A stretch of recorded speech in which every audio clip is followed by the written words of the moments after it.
네, 안녕하십니까. 똑똑한 12시의 정영진입니다. 자, 오늘도 저희 똑똑한 12시는 청해진 해운의 세월호 사건과 관련해 특별 생방송을 이어가도록 하겠습니다. 오늘도 김용민 PD와 함께 45분간 세월호 관련된 이런저런 이야기들 나누는 시간 갖도록 하겠습니다. 침몰 9일째입니다, 벌써. 9일째고요. 이제 한 200시간이 지나가고 있는데, 예. 그 가디언, 영국 일간지 가디언이죠. 네. 가디언에서 칼럼이 하나 나왔습니다. 예. 메리 데제브스키라는 작가, 방송인이자 작가인 이 사람의 칼럼이 나왔는데, 일단 한국 여객선 참사는 참담한 일이지만 살인은 아니다. 라는 이런 비슷한 글이었고요. 결국은 박근혜 대통령이 서방에서 만약에 대통령이었다면 이거 지위를 온전히 유지할 수 있는가? 이거 좀 힘들 것이다. 이런 얘기를 좀 했죠. 서방 같으면 그 자리 못 지킨다. 아웃된다. 이런 얘기죠. 그렇습니다. 특히 이제 동방예의지국이란 얘기인가요?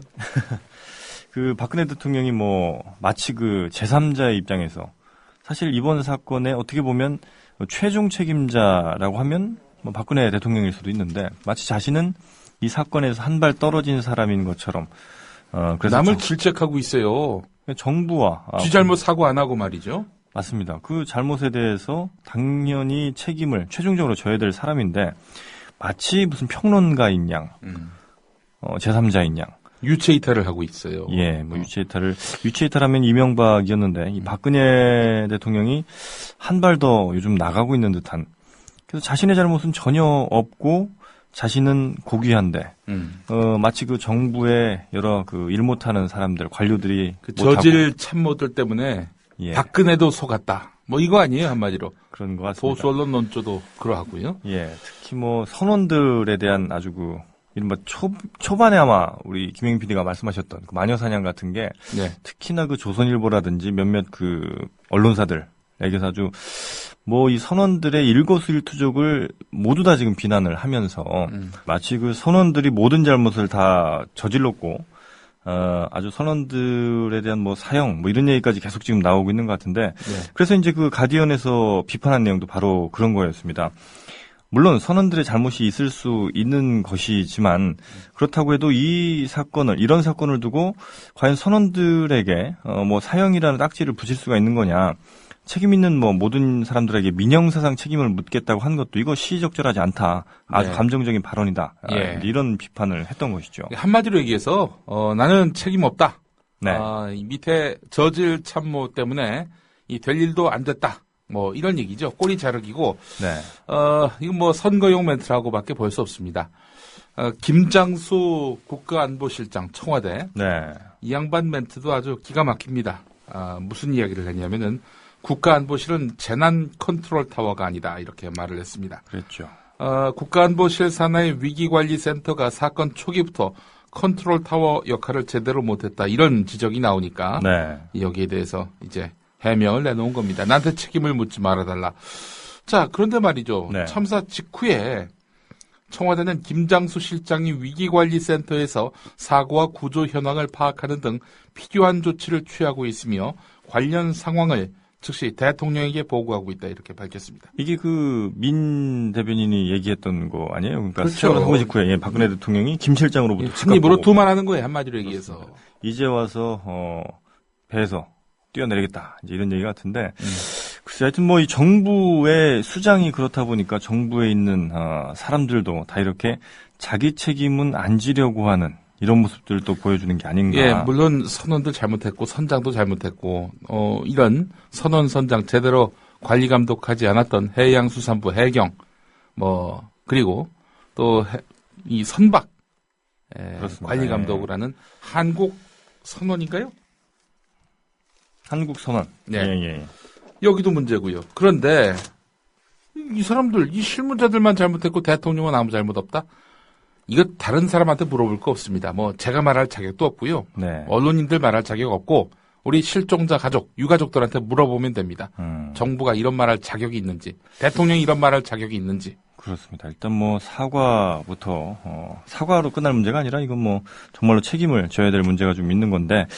그래서 기본적으로 또 전 이것도 짚고 싶어요. 기본적으로 이게 선원, 선장 정규직 아니라면서요. 맞습니다. 예, 정규직 뭐 아니고. 탁직 비정규직이죠. 네. 한마디로 얘기해서 언제든 잘릴 수 있는. 1년마다 계약을 하는. 네. 이런 사람들이 이 어마어마한 수백 명의 사람의 생명을 담보하고 배를 몰았다?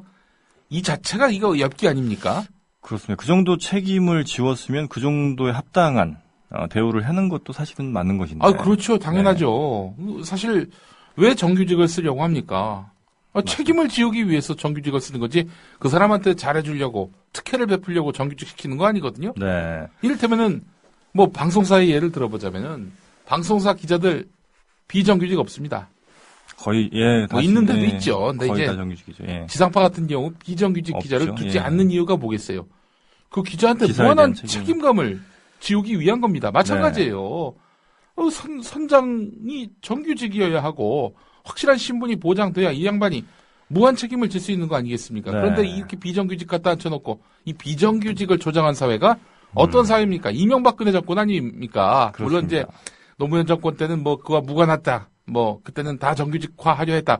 이런 것도 아니죠. 거기도 이 고용 유연성이라고 해가지고 쉽게 자를 수 있도록 네. 정규직도 그 쉽게 자를 수 있도록 그런 식으로 노동정책을 펴려 했었던 정권이 또 참여정부기도 했습니다. 그거는 뭐 분명히 네. 지적할 일은 지적해야 되겠지만은 그러나 이명박근혜 정권 같지 않았습니다.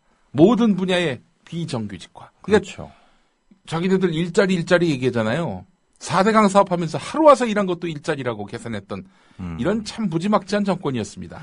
그 월급 보니까 270만 원이네요. 그 선장의 월급이 270만 원이라고 한다면 사실 뭐 도시 노동자, 도시 뭐 근로자들 평균 임금도 안 되는 수준인데 과연 이 선장이라고 어디 가서 얘기하기도 힘들 만한 수준의 대우, 뭐 이런 그 비정규직 대우를 해놓고 이들에게 무한 책임을 뭐 묻거나 뭐 이런 것도 사실은 좀 부적절했었던 것 같고. 지금 박근혜식으로 말이죠. 현장 실무자만 탓한다.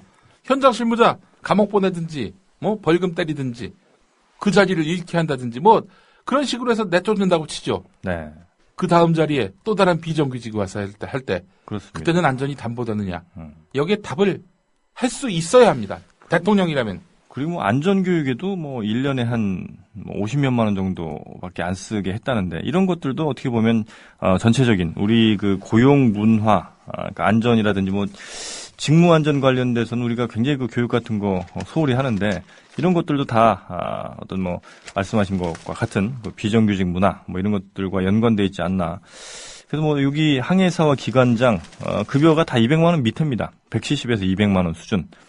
그리고 이준석 선장을 비롯해서 선박직 직원 15명 중에 9명이 계약직. 예.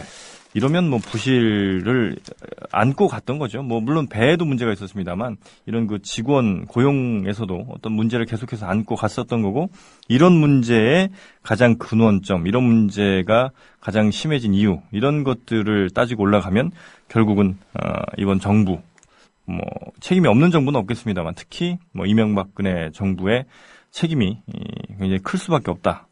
특히 이제 이명박 정부에서 그 배를 뭐 효율적으로 운영을 하라고 20년 연한해서 30년을 또 연장을 해준 거 아닙니까? 세월호가 20년 된 배라면서요. 그렇습니다. 20년 됐습니다. 일본에서 18년 운행하다가 한국으로 와서 2년 정영진 정도. 씨 저 대학 들어갈 때 94년에 만든 배랍니다. 그렇습니다. 예, 그렇게 되네요. 예. 94년에 만든 배고 지금 20년, 만 20년을 했으니까 정말 오래됐죠. 근데 물론 배가 좀 오래됐다 하더라도 열심히 안전관리하고 그다음에 보수를 하고 또 규정에 맞게 뭐 증축을 하든지 이런 것들을 잘 감시를 했다면 물론 이제 뭐 가정을 한다는 게 큰 의미는 없을 수 있겠습니다만 이 정도까지 이런 사고까지는 안 가지 않았을까 이제 이런 아쉬움도 좀 남는 부분이고요. 예. 사실 박근혜 정권 제가 참 놀라운 사실은 뭐냐면요. 선무당이 사람 잡는다란 말 네, 아십니까? 네. 얼치기들이 판치다가 그야말로 산통 다 깨진다는 얘기기도 하죠.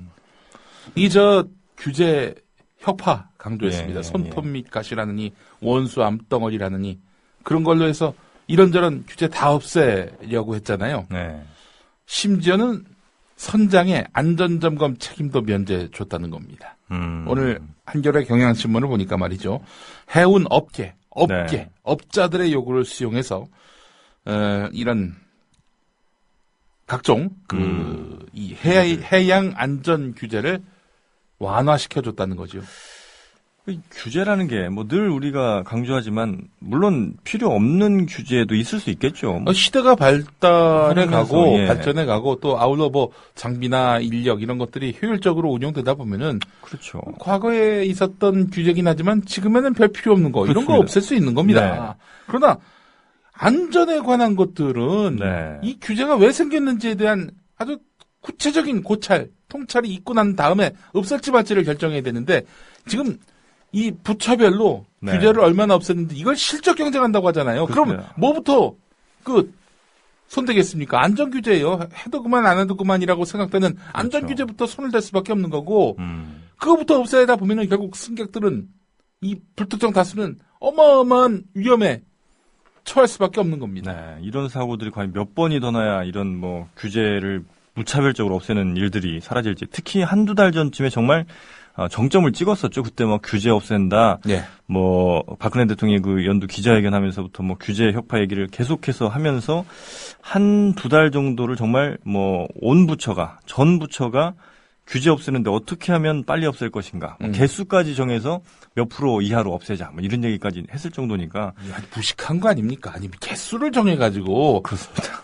아니 지금 규제 내용이나 그 의미를 봐서 늘릴 수 있으면 늘리더라도. 그렇죠. 예. 규제를 합리화하자는 것이 규제개혁의 원칙이 돼야 하는데 얘네들은 숫자를 줄이는데 혈안이 돼 있는 거 아니에요. 그럼 뭐부터 손대겠습니까? 안전부터 손대요. 그렇습니다. 이 뭐 직접적인 돈 관련된 것들이 이제 아닌 뭐 이런 것들부터 한다는 건데 결국 이제 이런 문제들이 이명박 정부 또 박근혜 정부를 지나면서 쌓여왔고 결국 정말 큰 사고가 터지게 된 것이죠. 네. 자, 그래서 이제 뭐 박근혜 정부의 이런 무능 뭐 이런 것들이 대표적으로 드러난 사건으로 지금 뭐 가디언에서도 이제 보고 있는 것 같은데. 근데 오늘 김태윤 한양대 교수가 네. 한겨레 인터뷰에서 밝힌 말이 상당히 굉장히 요약되어 있는데요. 많은 의미가 담겨 있습니다. 무슨 얘기냐면은 업계와 공무원 간의 이익 동맹이 이루어진 상황에서는 안전 규제와 같이 불특정 다수에게 피해를 줄 수 있는 규제부터 완화되는 경향이 있다. 이런 말입니다. 이게 뭐냐면은 공무원들이 업계 앞에서 이른바 가오 잡는다고 하죠. 네. 폼 잡는데 뭘로 폼 잡습니까? 규제로 폼 잡아요. 규제는 뭐예요? 업계를 힘들게 합니다. 네. 뭐 안전 지켜라, 위생 지켜라, 뭐 온갖 그 명목으로 그렇죠. 명분으로 업계를 상대로 해가지고 쑤실 수 있는 그런 근거 아니겠어요? 사실 공무원들은 규제가 많으면 많을수록 좋은 거죠. 자, 근데 또 뒤집어 보면은 규제가 하나의 부정한 고리가 될 수 있다는 거죠. 그렇습니다. 예, 네. 그렇죠. 규제를 놓고 야, 예. 이거 규제 너 봐줄게. 뭐 성의가 있어야 될 거 아니야. 그렇죠. 이렇게 나올 수 있단 말이죠. 근데 지금은 규제를 없애라는 거 아닙니까? 규제를 없애는데 뭘 없앨 것인지 이것도 역시 공무원들이 네. 머리를 써야 되는 건데 이럴 때 업계와 공무원 사이에 이익 동맹이 형성될 수 있다는 거죠. 이것도 역시 또 하나 규제를 없애는 또 하나의 어떤 그런 부정한 고리가 될 수 있다는 거죠. 자, 이런 와중에 이 이익 동맹을 위해서 규제를 완화하는 과정에서 무엇부터 규제를 완화하겠느냐? 있음나마나 아니 잘해야 본전인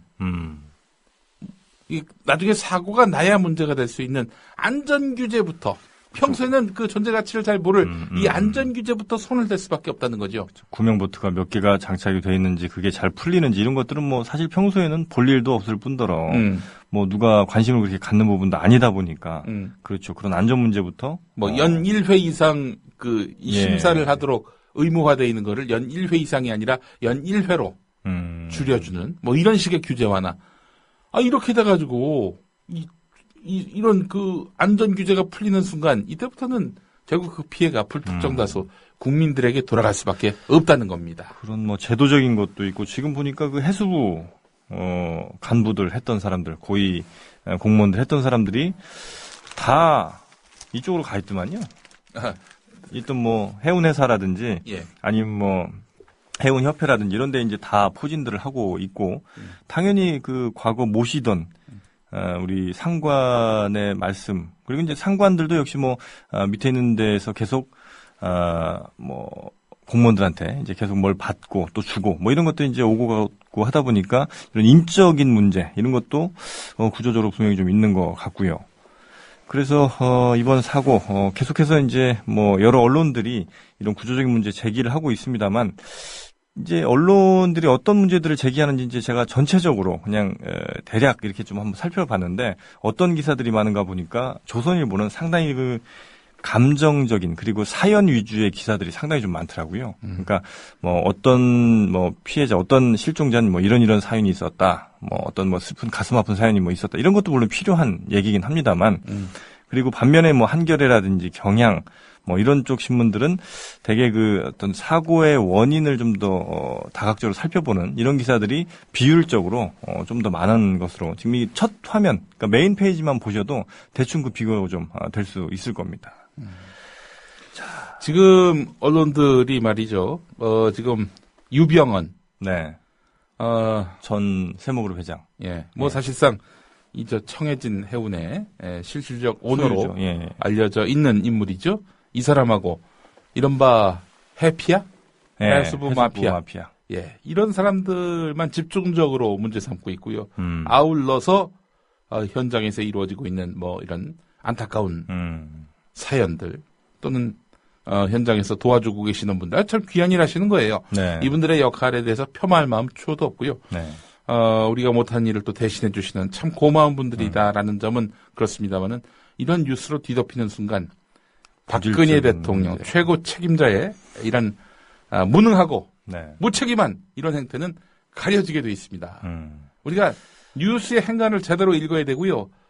왜 언론사들이 대통령 책임론은 전혀 보도하지 않는지 이 정치적 맥락도 읽어낼 줄 알아야 된다는 겁니다. 그래서 그런지 하여튼 지지율이 참 믿기 어려운 수준인데 리얼미터 조사를 보니까 그 박근혜 대통령이 그 실종자 가족들을 찾은 날 71%까지 나왔다는 거예요. 물론 뭐 지금 뭐 68% 뭐 60 몇 프로 계속 이렇게 아주 고공행진을 하고 있는데 이런 리얼미터가 예. 또 오늘 오늘인가요? 오늘이 24일이죠. 네. 어제 조사 결과가 나왔는데 56.5%로 폭락을 했다는 겁니다. 이번 주 들어서 예. 방문 직후에는 71%까지 갔다가 그 많은 언론사들이 대통령을 엄호하고 대통령 책임론을 외면하고 있는 상황에서도 네. 국민들은 알 건 안다는 거죠. 이제 서서히 이제 그 본질을 알아가고 있다. 아니, 뭐 저는 다른 거 다 필요 없습니다. 우리가 시뮬레이션을 한번 해보자고요. 고리 원전이 지금 네. 위태위태하다고 하지 않습니까? 네네네. 우리나라 최초의 원전이기도 하고요. 그렇죠. 수명 연장해가지고 예. 그렇게 해서 더 뭐 쓰겠다는 거 아닙니까? 예. 세월호도 수명 연장한 데다 증축해가지고 그렇게 해서 몰다가 선체결함으로 결국 사고가 났다는 것이 현재까지 그렇습니다. 알려진 사고 원인 아닙니까? 예. 우리가 한번 그대로 시뮬레이션 해보자고요. 고리 원전이 만약에 사고가 나서 방사능이 누출되는 정말 상상하기도 싫은 참사가 발생한다. 아직 그런 우려하는 분들이 적지 않아요. 네. 그게 어디 있습니까? 고리 원전이. 경남에 있어요, 경남. 그렇죠. 부산, 울산, 경남이 그 동네입니다. 네. 어떻게 될까요? 아니, 그런 일이 없어야 되겠죠. 많은 지금 정부의 이런 안이한 대처를 보게 되면은 그 당시 뭐 이런 여러 가지 그 원전에 대해서 안전에 대해서 불감증이다시피 한 여러 정황들이 있지 않습니까? 네. 뭐 전선을 엉뚱한 걸 갖다 쓴다 하지 않나. 뭐 여러 가지 의심할 만한 또 걱정할 만한 그런 정황들이 많잖아요. 맞습니다. 만약에 그 상황이 벌어지면 무슨 일이 벌어질 거라고 보세요? 일단 뭐 대통령이 네. 원전 안전 관련한 책임자들 추궁하고 따지고 그렇겠죠. 그러다 넘어가요. 그리고 끝나. 그렇죠. 이런 사람들은 뭐 주민들도 살인한 거랑 비슷한 것이다 이러면서 또 법적 책임을 엄격하게 묻겠다 그럼 대통령은 원전 안전 책임자한테 막 격분하고 화내고 그래놓고 또 유언비어 유포했다고. 유포하는 놈들 다 잡아 쳐넣어라 이럴 거란 말이죠. 이러면 되는 거예요? 이러면 대통령이 할 일 다 하는 거예요? 이렇게 화만 내는 대통령을 이거밖에 못하는 대통령 아닙니까? 솔직히 얘기해서. 예. 원전, 고리 원전. 정말 그 뭐 당연히 있어서는 안 될 일인데 그런 날이 오기를 바란다 이런 말로 해석하는 말미잘들은 없을 거라고 생각합니다. 네. 그러나 우리는 모든 위기와 그 모든 그런 불행한 사태에 대해서 대비할 줄 알아야 되는 것이죠. 대비하고 있나요 지금? 대비는커녕 원전을 더 늘리려고만 하고 있는 이런 정권 아닙니까? 예. 효율성, 뭐 이런 걸 앞세워서 말입니다. 일자리 창출 얘기도 아마 할 거야 틀림없이 원전 늘리면서.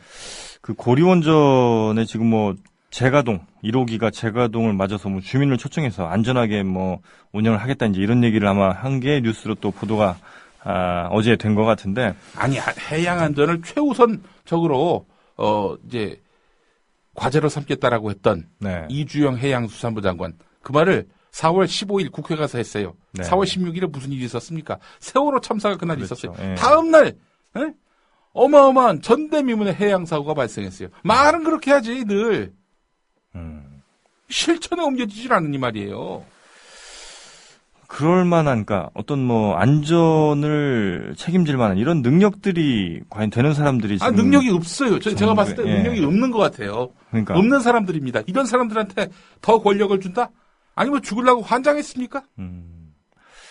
정말 뭐 원자력 사고는 우리가 상상조차 하기 싫은 일인데 과거 그 체르노빌이라든지 아니면 일본의 그 원전 사고를 봤을 때 이런 그 부산 기장군에 있으니까 뭐 정말 인구 밀집 지역과 굉장히 근접해 있고요. 만에 하나 사고가 혹여라도 나면 그 한 30km 반경은 정말 상상하기조차 싫은 이런 일들이 아마 벌어질 겁니다. 그저 일본이 어떤 사회입니까? 뭐 날마다 지진이 났는데 아니에요. 맞습니다. 그래서 그 안전에 있어서는 세계 최강으로 알려져 있는 나라가 맞습니다. 일본입니다. 네. 일본도 저렇게 원전 때문에 그야말로 폭망하지 않았습니까? 네.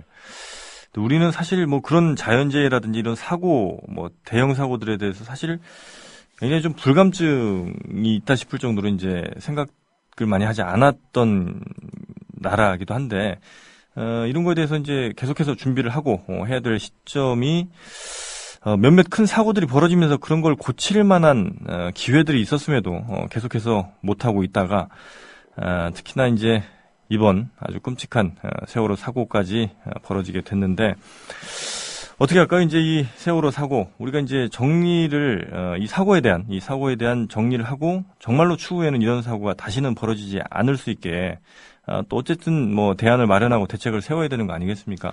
기본적으로 저는 이렇게 생각합니다. 박근혜 정권 못 믿어요. 믿을 수 없는 정권입니다.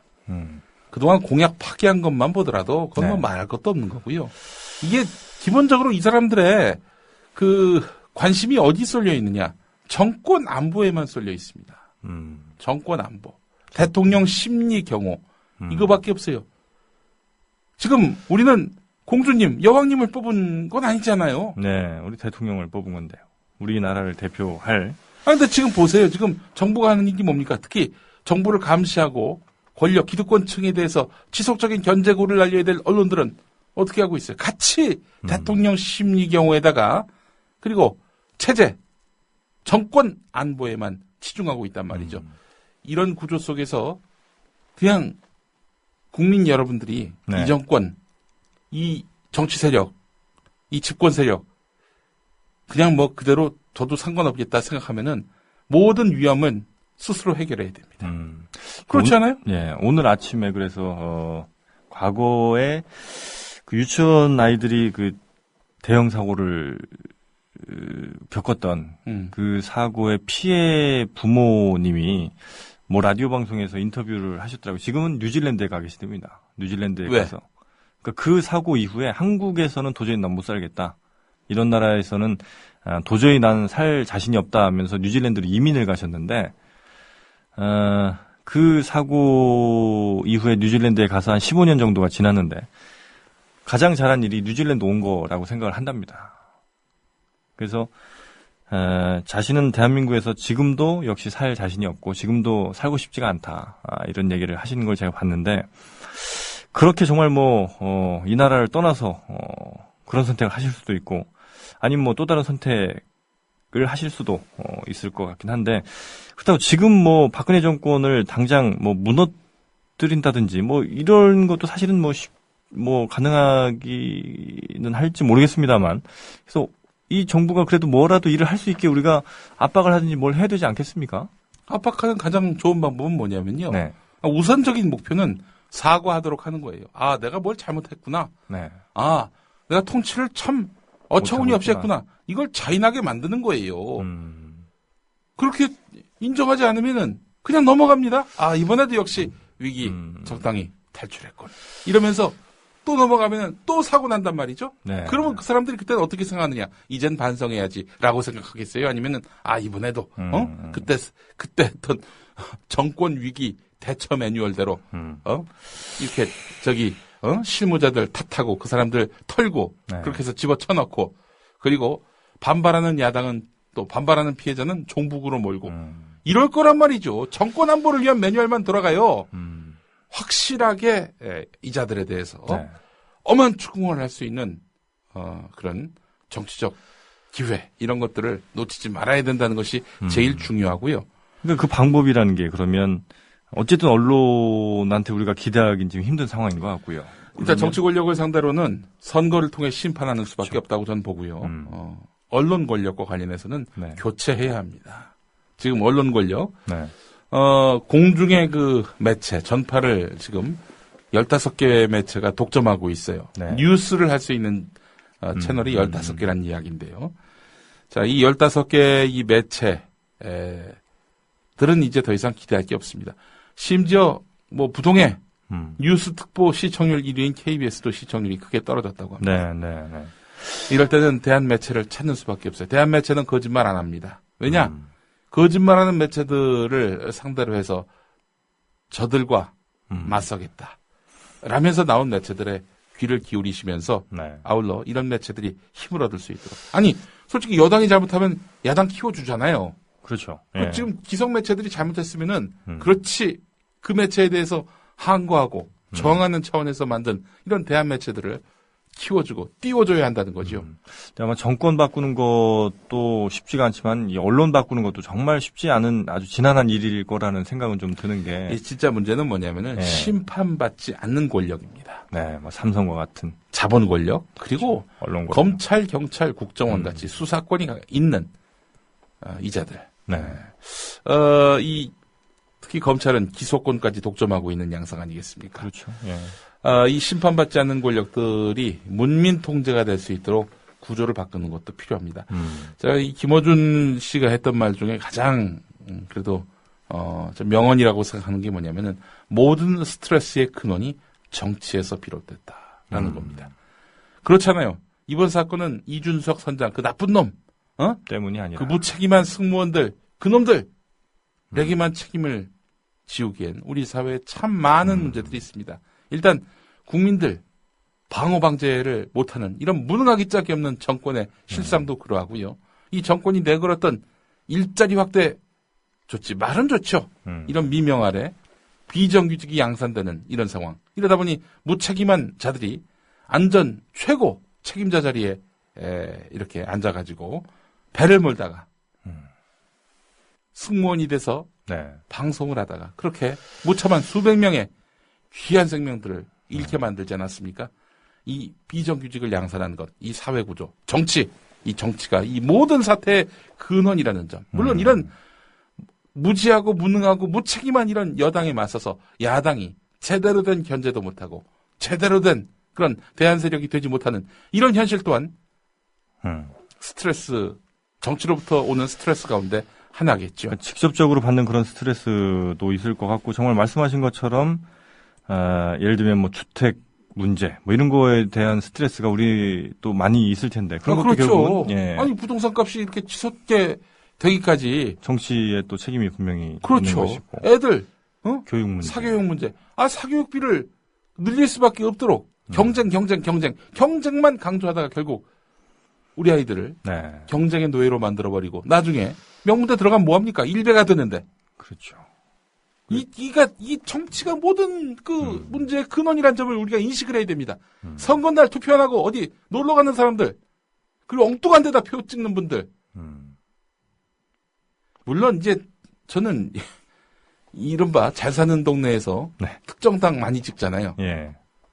거기는 자기 이익을 대변해 주니까 그렇죠. 이익에 투표하는 거죠. 예. 자, 그렇다면은 어려운 처지에 있는 분들 있잖아요. 특히 네, 저소득층들. 지금 빨간당이 여러분의 이익을 대변해 줍니까?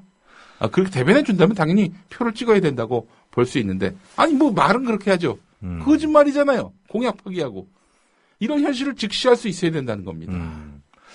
참 그 안타까운 일인데 그 유시민 씨가 그랬던가요? 그 서울역 노숙자 분들이 네. 자기 뺨을 때린다고 예. 그런 얘기를 하시더라고요. 그래서 어떻게 보면 그분들의 이익을 대변할 사람이 그래도 그쪽보다는 이쪽일 텐데 그럼에도 불구하고 그분들은 오히려 자신들을 더 욕을 많이 하더라. 이제 이런 얘기를 외국된 언론의 보도 때문이기도 하죠. 그렇죠. 막 종부세 문제가 많다고 그러니까 2005년에 그 열린우리당으로 전화가 왔다는 거예요. 왜 또 세금을 걷어가냐고. 그래서 아니 어떻게 주택이 어떠신데요? 나 저기 월세 산다고. 월세 사는데 종부세 걷어가냐고 막. 종부세는 그 집 가진 분들 중에 그렇죠. 고액 주택을 가진 분들에게만 이상, 걷는 건데도 이런 정보가 그분들한테는 가지 않았던 거죠. 우리가 또 이 정치 관심 또 갖는다. 정치에 또 뭐 좀 정치 얘기 좀 하려고 하면 분위기가 또 되게 또 애매하게 가는 경우도 상당히 좀 많은 것 같아요. 그러니까 정치에 대한 혐오성 같은 거를. 그러니까 정치에 대한 혐오. 네. 많죠. 정치인들 다 똑같다. 에라이 네. 나쁜 놈들. 그렇게 얘기해야 뭔가 좀 쿨한 것 같고. 아주 공정하게 보는 것 같고. 예. 그런데 말이죠. 그런 식의 정치 혐오가 결국 누구에게 이득을 갖다 주는지 그렇죠. 아십니까? 바로 기득권. 집권 세력한테 이익을 갖다 주는 거예요. 그게 무책임하게 할 일은 아니에요. 사안별로 시시비비를 가려서 이거는 여당이 잘했고 이건 야당이 잘했고 이래야 되는 겁니다. 막 덮어놓고 다 나쁜 놈들이다 얘기하면은 그러면 결국에는 그건 여당만 도와주는 그런 일들을 하는 거. 그러니까 이 일상생활에서 참 애매한 지점들이 좀 있는 것 같아요. 사람들이랑 뭐 밥을 먹다가 혹은 뭐 술을 먹다가 뭐 그런 비슷한 얘기가 나오게 되면 그럼 넌 누구 지지하는 거야? 이제 이렇게 얘기들이 보통 이제 시작이 되면서 예. 마치 그 특정 정당을 지지하거나 하면 굉장히 불공평한 사람처럼 혹은 편파적인 사람처럼 이렇게 취급이 되거나 뭐 이런 일들이 특히나 야당을 지지하거나 혹은 뭐 통진당이라든지 좀 더 뭐 진보 정당을 지지하거나 이런 경우에는 더욱더 어떤 뭐 빨간 안경을 끼고 보는 듯한 이런 것들도 사실은 우리 사회에 좀 많이 있다 보니까 야당을 지지하면 항상 그러죠. 야, 그렇죠. 너 너무 정파적이야. 네. 넌 당파적이야. 그렇게 얘기하는 사람들 10중 8구는 빨간색입니다. 피가. 100%군요. 피는 다 빨가니까. 그렇죠. 네. 다이간 중립 그리고 네. 양비 이게 다 좋은 거라고 생각하는 분들 그 미몽에서 빨리 헤어나오셔야 네. 하고요. 이 사안은 박근혜가 잘못한 겁니다.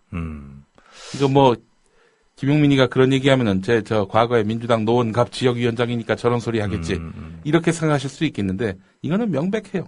이거는 다른 데 필요 없고 한국 정치가 누가 말하자면 이니셔티브를 지느냐에 별 관심이 없는 외신들조차도 외신들의 이야기를 들어보면은 확연히 드러나는 겁니다. 네, 맞습니다.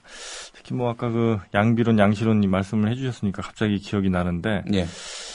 이름이 누군진 기억이 안 나는데 아주 유명한 말이 하나 있습니다. 혼돈의 시대. 예. 혼돈의 시대에 어느 쪽 편도 들지 않는 뭐 이런 일을 하는 사람들에게 네.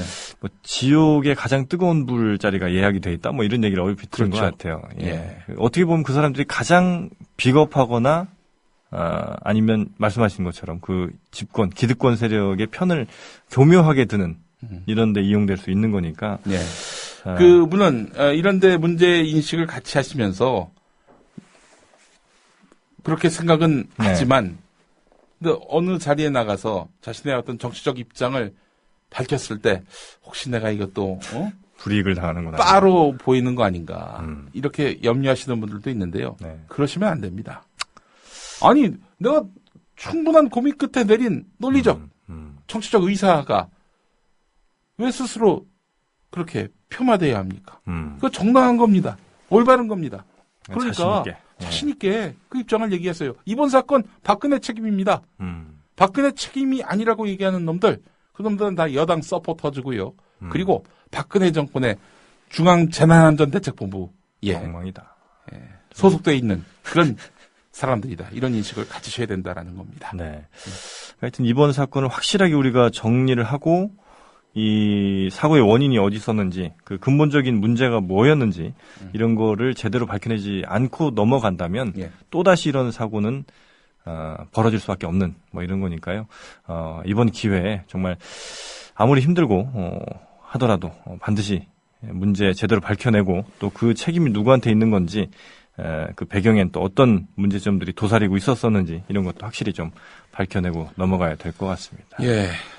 오늘 국민일보에 참 안타까운 사연이 하나 실렸었어요. 네. 그 친구가 그 안에 있다고 해서 이미 그 가판까지 나온 학생이었는데요. 다시 들어갔군요. 다시 들어갔어요. 자, 이런 자기의 삶과 맞바꾼 그런 네. 우정. 양온유 양 이야기인데요. 알겠습니다. 자, 저희는 내일 다시 찾아뵙도록 하겠고요. 자, 김혜영 PD 수고하셨습니다. 감사합니다. 국민 라디오 지지하는 4가지 방법 아시나요? 다운로드하기, 별점 주기, 댓글 달기, 구독하기. 국민 라디오를 보다 많은 이들에게 전할 수 있는 가장 손쉬운 방법. 다운로드하기, 별점 주기, 댓글 달기, 구독하기. 잊지 마세요. 다운로드하기, 별점 주기, 댓글 달기, 구독하기.